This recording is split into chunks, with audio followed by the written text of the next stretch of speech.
ഹരേ കൃഷ്ണ. ജയ ശ്രീ രാധേ രാധേ. സർവം ശ്രീ രാധാകൃഷ്ണ അർപ്പണമസ്തു. ഇന്ന് ഞാൻ നിങ്ങൾക്ക് ഒരു കഥ പറഞ്ഞുതരാം. ഒരു എൻജിനീയർ ഒരു കാറ് ഉണ്ടാക്കി.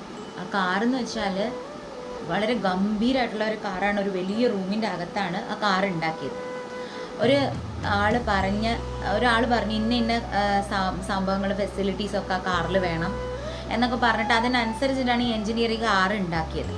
ഇവിടെ ഓണർ വന്ന് നോക്കിയപ്പോൾ അയാൾക്ക് കാറ് നല്ല ഇഷ്ടമായി. അങ്ങനെ ആൾ പൈസയൊക്കെ കൊടുത്തിട്ട് കാറ് പുറത്തേക്ക് എടുക്കുമ്പോൾ ആ കാർ ഉണ്ടാക്കിയ സ്ഥലം ഉണ്ടല്ലോ, ആ ഷോറൂമിൽ നിന്ന് പുറത്തേക്ക് കാർ ഇറങ്ങുന്നില്ല. അതിൻ്റെ മേൽഭാഗം ആ ഭിത്തിയിൽ ഇങ്ങനെ തട്ടി നിൽക്കുകയാണ്, പുറത്തേക്ക് ഇറങ്ങുന്നില്ല. അതായത് കാറിന് കുറച്ച് വലിപ്പം കൂടിപ്പോയി, എൻട്രൻസിൽ നിന്ന് പുറത്തേക്ക് ഇറങ്ങാൻ പറ്റുന്നില്ല, കുറച്ച് വലിപ്പം കൂടിപ്പോയി.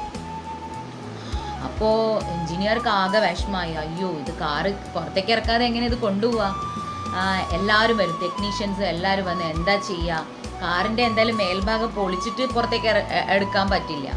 അങ്ങനെ പല ആളുകൾ, പല ടെക്നീഷ്യൻസിനൊക്കെ പല അഭിപ്രായങ്ങൾ പറഞ്ഞു. ഇനി എന്താ ചെയ്യുക? ഇതിനി പുറത്തേക്ക് ഇറക്കാൻ പറ്റില്ല, ഇനി കാറ് പൊളിച്ചിട്ട് മാറ്റണം. അങ്ങനെയൊക്കെ പല ഡിസ്കഷനും അവിടെ നടന്നു. അപ്പോൾ ഈ കാർ ഉണ്ടാക്കിയ എൻജിനീയർ പറഞ്ഞു, ഒരു കാര്യം ചെയ്യാം, എൻട്രൻസിൻ്റെ ആ മതിലില്ല, കുറച്ച് ഇടിച്ച് കളയാം, ഇത് പുറത്തേക്ക് ഇറക്കിയിട്ട്, എന്നിട്ട് നമുക്ക് പിന്നെ മതിൽ വേണമെങ്കിൽ അത് ശരിയാക്കാമല്ലോ, ഭിത്തി ശരിയാക്കാമല്ലോ എന്ന് പറഞ്ഞു. അപ്പോൾ കാറിൻ്റെ ഓണർ പറഞ്ഞു, കാർ പുറത്തേക്ക് ഇറക്കുമ്പം തന്നെ ആ ഒരു പൊടിക്കുക മീൻസ് അതൊക്കെ ബാഡായിട്ടുള്ള ഒമൻസാണ്, അതൊന്നും ശരിയായിട്ടുള്ള ഒരു നല്ല സൂചനകളല്ല ഈ കാറിന്. അതുകൊണ്ട് എനിക്ക് ഇനി കാറ് വേണോ വേണ്ടയോ എന്നാണ് ഞാൻ ആലോചിക്കുന്നത്. ഇങ്ങനെ നാശനഷ്ടമൊക്കെ വരുത്തിയിട്ട് ഈ കാറ് പുറത്തേക്ക് ഇറക്കിയാൽ അതെനിക്ക് നന്നായിട്ട് വരുമെന്ന് തോന്നുന്നില്ല. ഇങ്ങനെയൊക്കെ ആ കാറിൻ്റെ ഓണർ പറഞ്ഞു. അപ്പോൾ എല്ലാവർക്കും ആകെ സങ്കടം, ഇനിയിപ്പോൾ എന്താ ചെയ്യുക? അപ്പോൾ ഇതെല്ലാം കണ്ടുകൊണ്ട് നിൽക്കുകയാണ് പുറത്തൊരു വാച്ച്മാൻ. അപ്പോൾ അദ്ദേഹം വന്നിട്ട് എന്താ പ്രശ്നം എന്നിങ്ങനെ ചോദിക്കുമ്പോഴാണ് ഈ കാർ ഇങ്ങനെ എൻട്രൻസിൽ നിന്ന് പുറത്തേക്ക് ഇറങ്ങുന്നില്ല, കുറച്ച് ഹൈറ്റ് കൂടുതലാണ്. അപ്പോൾ അയാളിങ്ങനെ ചുറ്റും നോക്കിയിട്ട് പറഞ്ഞു, ഇതിനെന്താ, ഈ കാറിൻ്റെ 4 ടയറിന്ന് കുറച്ച് കാറ്റ് അങ്ങോട്ട് പുറത്തേക്ക് കളയുക. ആ കാറ്റ് പോകുമ്പോഴത്തേനും ആ കാറൊന്ന് താഴും, അപ്പോൾ എല്ലാവരും കൂടെ ഉന്തി പുറത്തേക്ക് ഇറക്കുക, എന്നിട്ട് കാറ്റ് പിന്നെ അടിക്കാമല്ലോ എന്ന് പറഞ്ഞു. അപ്പോഴാണ് എല്ലാവർക്കും ശരിയാണല്ലോ, അത് നല്ലൊരു ഐഡിയ ആണല്ലോ എന്ന് പറഞ്ഞു. ഒരു പ്രശ്നവും ഇല്ല, കാറ്റഴിച്ച് വിടുക, ഉന്തി പുറത്തേക്ക് ഇറക്കുക, പിന്നെയും കാറ്റടിക്കുക, അപ്പോൾ കാറ് പഴയ പോലെ, വേറെ ഒരു പ്രശ്നങ്ങളും. നോക്കൂ, ചിലപ്പോൾ വളരെ സിമ്പിളായിട്ടുള്ള ഒരാളുടെ അടുത്ത് നിന്നായിരിക്കും, വലിയ അറിവൊന്നും ഇല്ലാത്ത ഒരു സാധാരണക്കാരൻ നിന്നായിരിക്കും നമുക്ക് നല്ല നല്ല ഐഡിയാസ് കിട്ടുന്നത്. മാത്രമല്ല മറ്റൊരു കാര്യം കൂടി ഇവിടെ ഉണ്ട്. അതായത് ഈ കാറ് പുറത്തേക്ക് ഇറക്കാൻ പറ്റുന്നില്ല എന്നുള്ളത് ശരിക്കും ഒരു പ്രതിസന്ധിയായിരുന്നു. ആ പ്രതിസന്ധിയുടെ പരിഹാരം എന്ന് പറയുന്നത് എന്താ? കാറ്റഴിച്ച് വിടുക, അല്ലേ?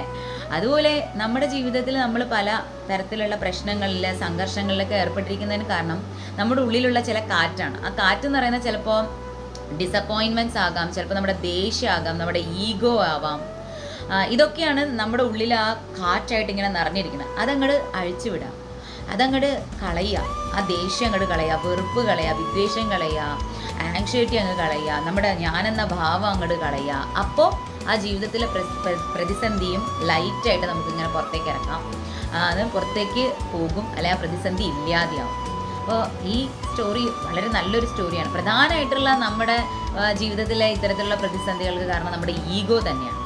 അതിനെപ്പറ്റി ഭഗവാൻ ഭഗവത്ഗീതയിലും പറഞ്ഞു തരുന്നുണ്ട്. നമുക്ക് 2-ാം അധ്യായത്തിലെ 71-ാമത്തെ ശ്ലോകത്തിൽ ഭഗവാൻ പറയുന്നുണ്ട്, ഈ അഹങ്കാരം, മമത, അമിതമായ ആഗ്രഹങ്ങൾ, ഇതൊക്കെ വെടിഞ്ഞ് ജീവിക്കുന്നവർക്ക് മാത്രമേ വളരെ സമാധാനത്തോടുകൂടി ജീവിക്കാൻ സാധിക്കുള്ളൂ. അപ്പോൾ ഇതെല്ലാം ഉള്ളിൽ കയറ്റി വീർത്ത് ആ വീപ്പക്കുറ്റിയായിട്ട് നമ്മുടെ മനസ്സിനെ എങ്ങനെ ഇട്ട് പീഡിപ്പിച്ചുകൊണ്ടിരുന്നാലും നമുക്കൊരിക്കലും സമാധാനം കിട്ടില്ല. അപ്പോൾ ഈ വാച്ച്മാൻ്റെ ഐഡിയ എല്ലാവർക്കും ഇഷ്ടമായി, എല്ലാവരും ക്ലാപ്പ് ചെയ്തു. അങ്ങനെ വലിയൊരു പ്രോബ്ലം വളരെ ലൈറ്റായിട്ട് സോൾവ് ചെയ്യും. ഇതിൽ വേറൊരു കാര്യമുണ്ട്, നമ്മുടെ ജീവിതത്തിൽ ചില സംഭവങ്ങൾ ഉണ്ടാകുമ്പോൾ നമ്മൾ വലുതായിട്ട് തിങ്ക് ചെയ്യും. അതായത് ഈ പ്രശ്നത്തിന് വലുതായിട്ട് വീർപ്പിക്കും നമ്മൾ ആ പ്രശ്നത്തിന്. അതിന് പകരം ഇതിനെ വളരെ സിമ്പിളായിട്ട് എടുത്ത് അതിൻ്റെ സൊല്യൂഷൻ കണ്ടുപിടിച്ചാലും അത് ഈ കാറ്റ് പോകുന്ന പോലെ അങ്ങോട്ട്. അതുപോലെ ചില പ്രശ്നങ്ങളിൽ ചിലതായിട്ട് നമ്മളൊന്ന് താന്നു കൊടുക്കേണ്ടി വരും, അപ്പോഴേ നമുക്ക് ആ പ്രശ്നത്തിൽ നിന്ന് റിലീഫ് ആവാൻ പറ്റും. അപ്പോൾ താന്നു കൊടുക്കണമെങ്കിൽ ഈഗോയുടെ കാറ്റഴിച്ച് വിടണം. സത്യം പറഞ്ഞാൽ നമ്മളെല്ലാവരും ഹാപ്പി സോൾസാണ്. എല്ലാ ആത്മാക്കളും വളരെ ഹാപ്പിയാണ്. ആ ഹാപ്പിനെസ് നമ്മൾ ഉണ്ടാക്കിയെടുക്കും. Seasons changes, situations changes, life is beautiful, enjoy each moments. എല്ലാവർക്കും ഭഗവാന്റെ അനുഗ്രഹം ഉണ്ടാവട്ടെ. സർവം ശ്രീ രാധാകൃഷ്ണ അർപ്പണമസ്തു. ജയ ശ്രീ രാധേ രാധേ.